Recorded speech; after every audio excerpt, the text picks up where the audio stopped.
Друзья, вот мы и добрались наконец-таки до второй части ролика об авалонских плитках. Часто и много за них спрашивали в комментариях. Как и говорил в первой части, здесь мы рассмотрим наглядно пул мобов для зачистки плитки, ведь всех мобов на ней убивать не нужно. Убийство боссов и механизма в отдельности. Конечно же, все игроки, сообщества и гильдии забирают его благодаря оплошности разработчиков. И механизм просто багуется на таких плитках, не нанося урона с руки и лишь кастует свои способности, от которых мы и будем уворачиваться. Рассмотрим, конечно же, часть билдов, PvP на плитках и дайве. Примеры тех самых дайвов, а также PvP будут в третьей части, как я говорил ранее. А также будет показано использование билдов и групп игроков, состоящих из различного количества участников. Всем позитивного времени суток, братишки и сестренки. Вы на канале EvilFluff, и мы начинаем.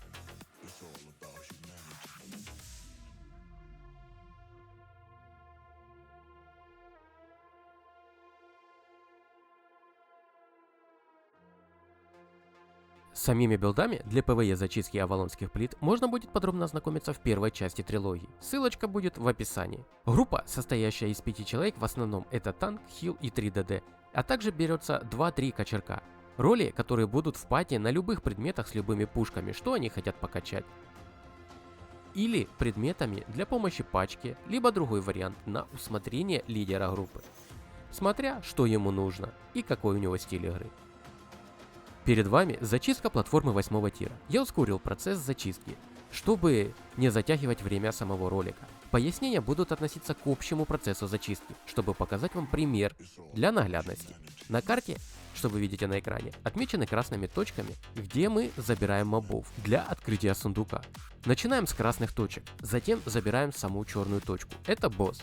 После чего выходим во внешний круг плитки и забираем часть мобов. Фиолетовые точки — это стоячие статические пачки мобов. Синие — это ходяшки, динамические одиночные мобы, что передвигаются между статическими пачками.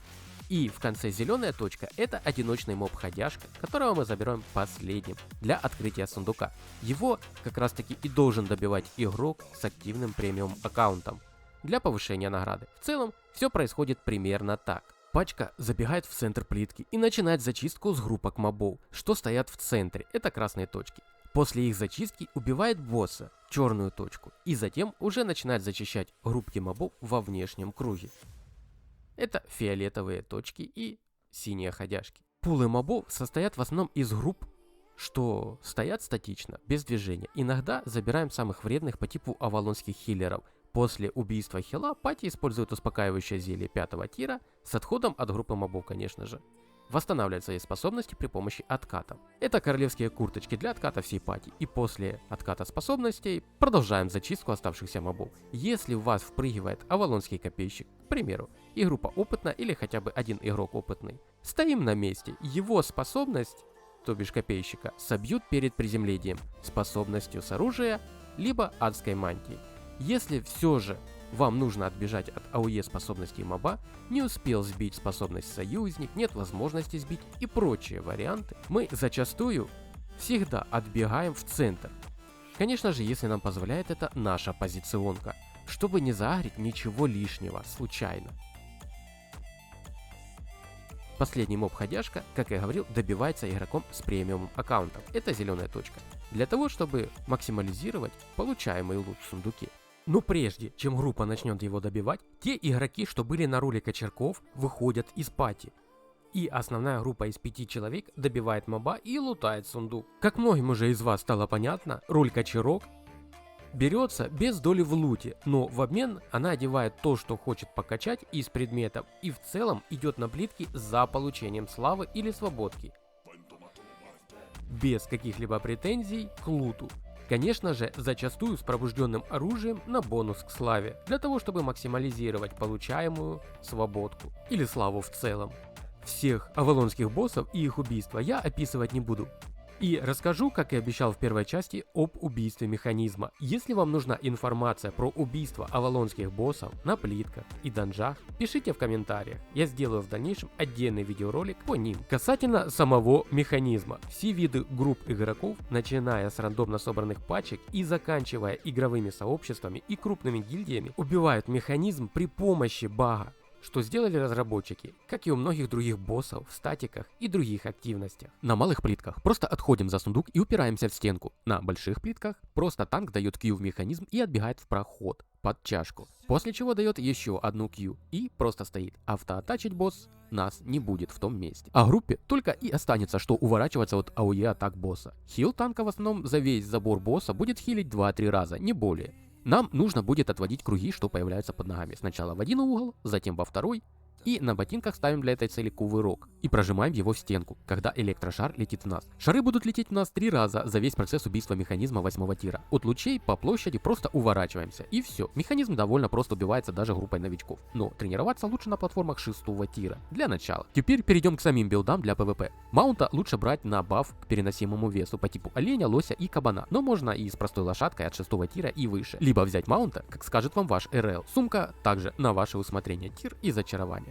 Но наравне с грузоподъемностью важен и стабильный пинг. К сожалению, часто в последнее время возникают проблемы с подключением к Альбобусу онлайн. Особенно раздражают реконнекты и вылеты посреди PvP боев и частая недоступность сервера в целом. Для всех данных проблем есть одно простое решение – Lagafast. Эффективная и интуитивно понятная в управлении программа, что поможет решить не только проблемы со сбоями подключения к серверу и высоким пингом в игре, а еще и предотвратить потерю пакетов. Вдобавок поможет еще и повышать FPS в играх. А наличие переводчика игр в один клик позволит открыть для себя новые игровые миры и просторы, которые не были доступны раньше из-за языкового барьера. Переходим по ссылочке в описании и скачиваем Lagafast. Распаковка и установка займет в среднем 20 секунд. Входим под любой учетной записью с ВК или Google. Нам дадут 3 часа бесплатного теста, чтобы познакомиться со всеми функциями и преимуществами, что Lagafast предоставляет. А удобная функция поиска установленных игр на компе упростит процесс добавления их в саму программу для ускорения. Осталось только оптимизировать соединение и ускорить Albion. Для этого выбираем сервер, на котором играем. И при помощи смарт-ускорения можно сразу подключаться через рекомендованный узел с наименьшим пингом. В дальнейшем будет подключаться все через него сразу. К стабильному подключению к серверу мы получим еще и снижение пинга, а наравне с уменьшением потери пакетов PvP лишится неприятных сюрпризов для нас. Есть встроенный ускоритель FPS, если возникнет проблема с кадрами. Возможность выбора нужного нам IP. И вдобавок ко всему Lagafast обладает кроссплатформенностью и подходит для ПК, консолей и мобильных устройств,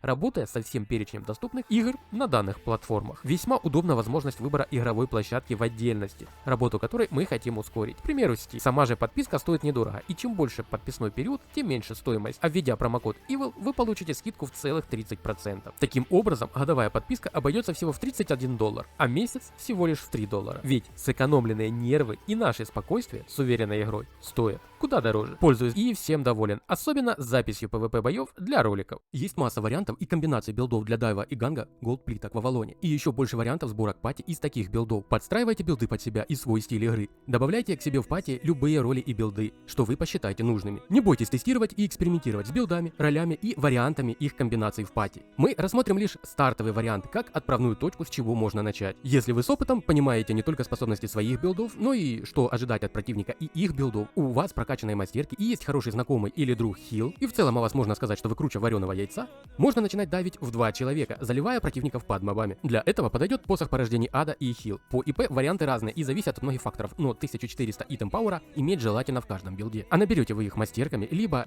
тиром и зачарованием шмоток, зависит уже от вас, друзья. На голову берем капюшон лазутчика со способностью агония смерти, что будет давать нам баф к урону на 15% в течение 4 секунд. Способность может вывести задетых врагов из невидимости, да еще и порежет сопротивление урону у задетых противников, если их уровень здоровья будет ниже 50%. Данный баф и дебаф на противника будет действовать при смене нашей формы. Из пассивных способностей берем гармонию разума для повышения урона и нашей защиты. В группе в основном на тело берем мантию друида со способностью неумолимая мощь, что даст нам баф на 10 секунд, в период которого за каждую способность, что мы применим, будем получать баф к урону в 6%.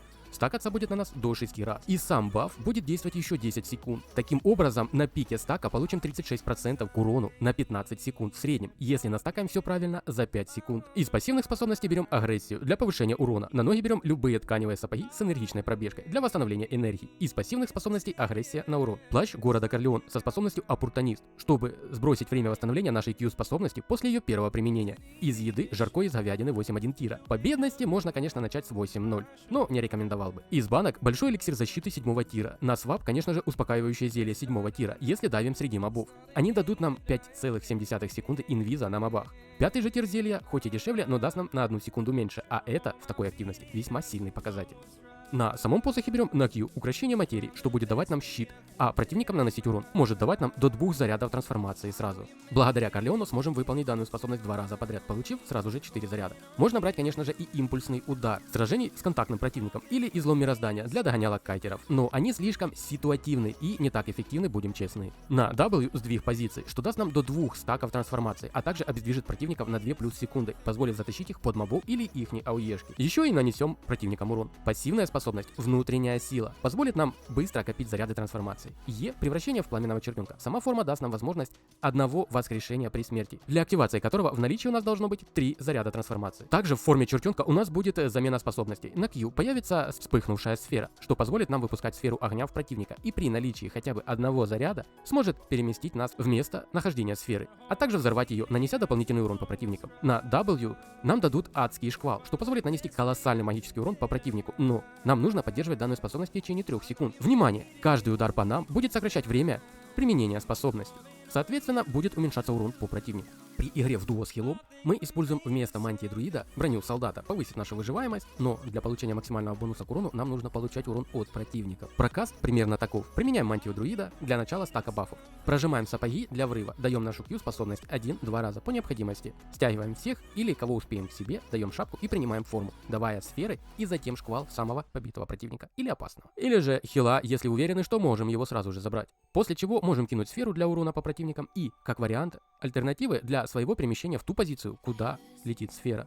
Можно использовать для нападения или сейва таким образом. При игре через броню солдата все то же самое, только прожимаем ее опять-таки первой и получаем урон от противников по нам. Билд на хил будет иметь 2 варианта. Для группы игроков и для игры в дуо с чертенком. Сама роль хила самая ответственная и в то же время самая скучная, если сыгранная и опытная команда. На голову берем капюшон убийцы со способностью медитация, что позволит нам откатывать время восстановления наших способностей на 80%. Данную способность нужно поддерживать. Обратите на это внимание. Из пассивных способностей берем гармонию разума, либо находчивость для повышения восстановления наших способностей. На тело берем куртку туманного охотника со способностью облака тумана, что выступает как сейф дорогого себя, либо же саппорта союзников, спрятав их в инвизе. Из пассивных способностей используем гармонию разума, либо находчивость. На ноги используем ботинки наемника со способностью на свободу. Позволяет нам совершить рывок и сбросить с себя все эффекты контроля. Из пассивных способностей либо гармония разума, либо находчивость. Плащ контрабандиста для сбрасывания 80 секунд времени восстановления из слота зелий. Сами зелья используем 7 тира, защиты либо успокаивающие. Из еды омлет с крабами, 7 плюс тира. В руки берем посох искупления с такими способностями. На Q священная вспышка, позволит нам исцелять до 10 игроков за раз. На W используем божественный луч, позволит нам достать с того света любого союзника и будет выступать в качестве нашего сейва от контроля и принудительного перемещения с прочим контролем. Благодаря пассивной способности вознесения. Е. Небесная сфера, что будет прыгать между союзниками и исцелять их. Для игры в дуо с чертенком хил берет плащ Мартлока для сейва, в левую руку туманный зов для ускорения восстановления способностей, в правую руку берет священный посох с такими способностями. На Q великое исцеление, имеет валое время восстановления и стакает на цели 5% баф к хилу. Стакается до 3 раз. На W берем благословение, так званые плюсики, что будут сейвить нашего союзника от вредных защитных способностей врагу по типу огненной стенки фаеров, адской мантии и ее ауры страха. Ну и конечно же прочее. Способность божественный луч ситуативно. Из пассивных способностей энергичный целитель для получения периодического бонуса к хилу. Е отчаянная молитва, что позволит настакивать бонус к исходящему хилу на нас и хилить союзника в зависимости от его хп. 40% плюс-минус. Тело по бедности используем мантия клирика со способностью бессмертная душа, что даст нам 3 секунды иммунитета от урона и повысит наш хил на 20%. Внимание! Для получения щита нужно получить урон, что пройдет в нас полностью, нанеся урон нашему столбцу хп. Внимание! Способность можно снять, либо задоджить, придержав урон по нам. Пассивная способность агрессия для повышения хила. Если нормально себя чувствуем по финансам, берем мантию чистоты со способностью выброс энергии, что позволит нам отталкивать противников от нас и защитит нас от эффектов принудительного перемещения. Пассивная способность агрессия. Если дорого-богато, берем куртку туманного охотника. Для урона берем группу туманный пронзатель. На голову одеваем капюшон убийцы с медитацией и находчивостью для ускорения восстановления способностей. На тело берем мантию ученого со способностью маг-болтун, что повысит нашу скорость чтения заклинаний, баф нашей Е и понизит расходы манны. Пассивная способность агрессия для урона. На ноги используем ботинки лазутчика со способностью Портал Ярости. Выступает как сейф и баф нашего урона. Применяем 2 раза. Пассивная способность Находчивость на откаты. Еда жаркое 8 тира на урон. Зелье защиты либо успокаивающее 7 тира. Плащ контрабандистов 8+ тира для уменьшения времени отката потайного флакона. На туманном пронзателе берем такие способности. На Q мультивыстрел для урона по всем в зоне конуса перед нами и замедление противников. На W луч света для обездвиживания противников и урона по области. Либо ледяная стрела для мобильности в зависимости от ситуации и потребностей. Пассивная способность Энергичность для восстановления манны, если просохнем. Е. Лучезарный ястреб. Наносит урон по прямой линии перед собой. Огромный урон способности, но требователен к пониманию своей позиционки для максимализации дамага в пачку противника. Прокаст примерно таков. Прожимаем куртку благодаря сапогам с порталом ярости, занимаем выгодную позицию и бафаем урон. Даем QV по необходимости, либо сразу разряжаем нашу Е-способность. После чего откатываем все медитацией с нашей шапки. Также для заливки и сейва пати хорошо заходит астральный посох. На голову берем капюшон лазутчика с агонией смерти и пассивной способностью гармония разума. На тело берем броню солдата со способностью бешенства, что будет стакать на нас баф к урону в 9% каждый раз, когда мы будем получать урон. Стакается до 8 раз. Суммарно дав нам 72% прибавки к урону. Из пассивных способностей берем устойчивость для повышения защиты. Латные броньки имеют 2 вида пассивных способностей. Второй набор предназначен исключительно для ПВЕ. На всех латках во всех билдах берем только сокрушение духа. Чтобы не переагрить мобов на себя, на ноги берем королевские сандалии со способностью безрассудный бросок, что повысит наш урон и скорость передвижения, но понизит нашу защиту. Применяем непосредственно перед сдачей нашей Е-способности. Из пассивных способностей берем агрессию для повышения урона. Еда жарко из говядины 8+ тира, зелье защиты или успокаивающее зелье 7 тира. Плащ контрабандистов. В руки берем астральный посох с такими способностями. На Q мистическая защита для саппорта и защиты союзников или себя. Дает защитный щит и сейвит от принудительного перемещения. W – бодрящее очищение для снятия контроля и повышения передвижения нашего либо союзников. Из пассивных способностей спокойствие для повышения собственной выживаемости. Е – звездопад. Несмотря на нерв, хорошая способность, что обладает большим уроном по площади и 30% пробитием. Прокаст примерно таков. Прожимаем броньку, получаем урон, стакаем баф к урону. Можно засейвить себя Q или W по ситуации на себя либо союзника. После чего прожимаем сапоги и голову и жмем Е, устраивая настоящий Армагеддон противнику, ведь звездопад нельзя сбить, после чего зачастую остается просто лутать задавленных противников. Также просто покажу билды на косу, клык демона, маракасы, которые хранители клятвы, и большой молот. Подробно эти билды и многие другие мы рассмотрим в третьей части ролика о голд-плитках. И посмотрим наглядные примеры дайва с разбором боев и действий как наших, так и противников. Что, как и против чего играется. Пишите свои вопросы, предложения и дополнения в комментариях, а можем там с вами, как всегда, просто пообщаться, либо что-то обсудить. Как всегда, отвечаю на все комментарии. Оценивать же данную работу своим все продвигающим лайком или же нет, решать только вам, друзья. Как и подписка на канал. Приятной нам игры и только позитива в процессе. Всех братишек и сестренок по-братски обнял и приподнял. До новых встреч! И не забывайте смело менять и подстраивать билды под свой стиль игры, удобство и комфорт, экспериментируя с предметами и их вариациями.